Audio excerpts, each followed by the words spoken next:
Ready? 1, 2, 3. Congratulations!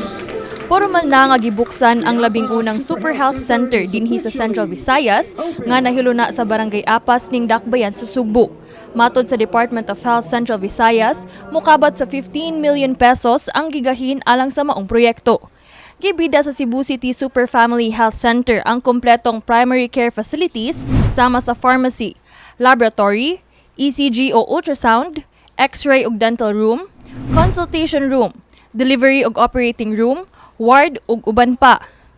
Because of expanding primary care benefits to our citizens, we want a complete package of primary care. Muna dapat pag adto sa atong mga health center, dili na ikaising-ising ang atong mga pasyente.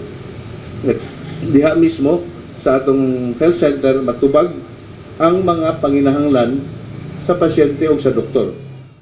Napili ang Barangay Apas sanglit usa kini sa mga barangay nga densely populated. Og tungod sab kay nahimutang kini tunga-tunga sa syudad, mamahimo sang makapahimos ang laing mga barangay sa Super Health Center. Top 3 bayan is sa North District, the biggest being Lahog, and then the second I think is Bacolod, and then number 3 is Apas. No? And it is centrally located also, wherein all other barangays can also access the use of this family health center, Super Family Health Center. Nagkanayon si Cebu City Acting Mayor 𝗕𝗿𝗆 nga mosentro sa pagpalambo sa mga pasilidad sa health o panglawas ang iyang nahabilin nga mga buwan sa paglingkod isip Acting Mayor. Gipahimug-atan ni Garcia nga kaulaw ang iyang nabati nga hangtod karon walay fully operational nga public hospital ang Dakbayan, siyam na katuig gikan sa pagsugod sa konstruksyon sa Cebu City Medical Center. Napuunay daw na katuig. Hangtod karon under construction gihapon.